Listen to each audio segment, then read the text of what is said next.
Sabe aquela sensação que a gente não tem tempo para nada? Que o dia deveria ter mais horas, que o ano passou rápido demais? Pois é, nessa época do ano isso piora, né? Já que além da correria do dia a dia, ainda tem as compras de fim de ano e aí todo mundo enlouquece.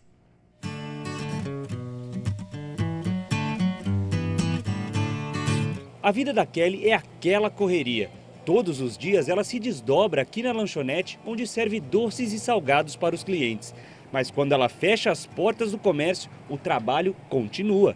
Na cozinha de casa, ela prepara os bolos que foram pedidos em encomendas e faz serviços de decoração para festas. Mas com toda essa rotina pesada, será que sobra tempo para fazer alguma outra coisa? No banco, pagar uma conta, o que mais você consegue fazer ou não dá para fazer nada? Não dá para fazer. Conta é só pela internet e principalmente agora, época de Natal, todo mundo vai ficar sem presente. Vai ser presente em bolo, porque não dá tempo de sair para ir comprar. O tempo é assim, hiper escasso. Precisava até de algumas horas a mais na minha vida.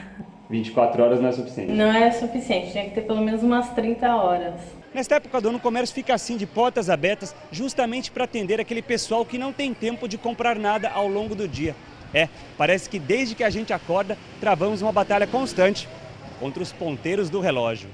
E para uma entrevista, você tem um tempinho? Amigo, tem um tempinho para falar com a gente? Desculpa. Bastante. Não tem nem um minuto. Como é que tá a sua vida? Tá muito corrida? Muito. Por isso que eu tô aqui essa hora. Não tem tempo para nada? Nada. Tá apertado. Quer fazer alguma coisa diferente, você não consegue fazer porque o tempo não deixa. Correndo agora à noite aí, esperando antes da loja fechar. Porque não tem tempo de dia mais não. Trabalho e tô de férias da faculdade, mas faço faculdade. Aí quando tá no trabalho, no estudo, o que mais você consegue fazer? Nada. Nem dormir direito eu consigo, porque eu chego tarde em casa e nem pra dormir dá. Se tivesse mais horas no dia, quem sabe desse para fazer mais coisa. A gente sempre corre atrás, né? E o tempo nunca dá. Mesmo se tivesse mais horas, mais a gente ia trabalhar, mais ia ter o que fazer, né? Muita correria, o tempo tá difícil mesmo. Tem que ter tempo para todas as coisas, né? Tem que encaixar. Tem que encaixar. E é por causa dessa pressa constante que fica a pergunta: será que o ano não passou rápido demais?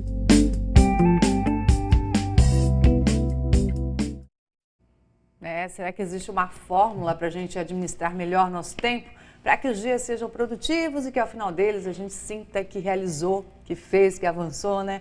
Em nosso estúdio recebemos Christian Barbosa, que tem livros, faz palestras para ajudar as pessoas nesse processo. E ele tem tempo para isso, viu? Boa tarde, Christian. Tudo bem? Tudo Obrigada ótimo. pela presença aqui. É muito comum, a gente viu ali na reportagem, as pessoas dizerem, eu não tenho tempo para nada. Na tua opinião, isso já é um erro? Essa constatação, eu não tenho tempo para nada, o dia devia ter mais horas. Na verdade, assim, não é a quantidade de horas que está pegando para as pessoas, é a forma como as pessoas estão usando essa hora. Então, o que está acontecendo é que as pessoas na sua cabeça estão tão aceleradas que elas reagem a isso no mundo. Então, elas estão correndo internamente, elas falam para o outro, nossa, que correria, meu Deus, que dia agitado. Porque se ela achar que não está correndo e não está um dia agitado, tem uma coisa errada.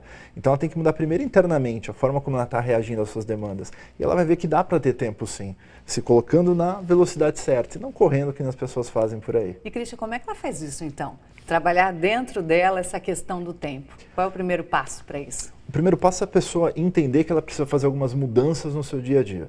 Porque as pessoas estão muito acostumadas hoje a fazer o quê? Uma gestão da sua rotina. Então elas pegam o dia e vão fazendo o que está aparecendo. E isso elas se tornam totalmente reativas. E com essa reatividade, elas aumentam esse nível de ansiedade, perdem mais foco, gastam mais tempo e mais energia. E aí isso vira um ciclo ruim, porque ela acaba dormindo pior, ela não consegue recuperar, fica mais cansada e mais improdutiva no outro dia. Então o que a pessoa tem que fazer? Opa, entendo esse modelo e quero fazer uma mudança com relação a isso. Planejamento mesmo. A primeira fase você é planejar um pouco, sem dúvida nenhuma, mas tem algumas coisinhas que ajudam esse planejamento a funcionar melhor. Primeiro é nunca planejar o dia, porque as pessoas erram, o que eu vou fazer hoje? Verdade. Super errado. A gente já sai de casa com tudo listado, né? E aí chega no final do dia, não faz nada daquilo que listou. Aliás, tem uma pesquisa interessante que mostra que só 1 em cada 10 pessoas conseguem completar sua listinha de tarefas. Porque elas estão planejando errado, não é o dia que tem que fazer. É no mínimo 3 dias para frente, no mínimo. Então se hoje for segunda, planeja terça, quarta, quinta, E aí, ok, você tem o quê? Uma previsibilidade maior. Então, se eu tenho uma coisa na quinta-feira para fazer, prepara, na quinta-feira a festa de amigo secreto da empresa. O que você vai fazer? Não é na quinta que eu vou comprar o presente, vou comprar na terça. Sim. Então, aproveito para antecipar as coisas. O problema é que as pessoas estão sempre em cima da hora, porque é como elas aprenderam. E antecipação é o que a gente precisa colocar no lugar. Isso que vai mudar a rotina dessas pessoas. Isso ajuda a mudar a rotina das pessoas. Outra coisa que as pessoas têm que fazer, para parar com essa sensação de que está correndo demais, é começar a colocar pequenas coisas importantes ao longo dessa semana, ao longo dessa agenda. O que as pessoas estão acostumadas a fazer? Elas pegam e fazem uma agenda maluca de atividades e elas não colocam nada que elas gostam de fazer. Então elas têm a sensação que correu. Agora, para pensar o seguinte, o que eu posso fazer em 5, 10, 15 minutos que me dá um prazer gigantesco? Pode ser ouvir uma música, pode ser ler um livro, pode ser ver uma pequena série no celular. E o que ela vai fazer? Vai encaixar essas pequenas atividades ao longo desses dias. Então ela vai almoçar, tem 1 hora de almoço. Para 5, 10, 15 minutos e faz aquela pequena atividade que você gosta. Porque o que vai acontecer internamente? Foi corrido, mas eu fiz um monte de coisa que é legal para mim. Uma coisa prazerosa, né? E nessa época as pessoas realmente costumam ter essa sensação, né? Fim de ano, tudo acontecendo junto ao mesmo tempo. Elas têm essa sensação realmente de que o tempo não dá para nada, né? Não se faz nada nessa época. Essa época acentua isso, porque ela tem preparativos para o Natal em casa, ela tem que comprar presente para um monte de gente. Então, o que ela deveria fazer? Faz aí sim uma lista de tudo isso que ela precisa fazer e distribui essas atividades ao longo dos próximos dias. E veja o que pode ser delegado. Tem muita coisa que pode ser delegado. Outra coisa, comprar presente e tal. Tem presente que você compra pela internet, eles estão garantindo a entrega aí antes do Natal. Isso te poupa boas horas também.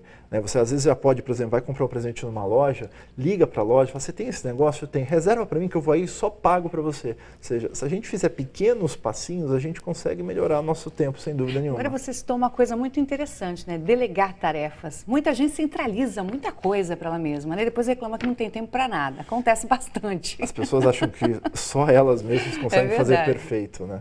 E a gente tem que entender o seguinte, quanto mais eu consigo delegar, às vezes para o filho, sabe, para a família, coisas que você está fazendo hoje, você consegue ter um pouquinho mais de tempo para planejar melhor e para conseguir mais tempo para você depois. Acho que isso é o mais importante. Ano novo chegando, muita gente faz aquele monte de promessa, né? Ah, o ano que vem eu quero abrir uma poupança, o ano que vem eu quero emagrecer, quero mudar, enfim, a rotina.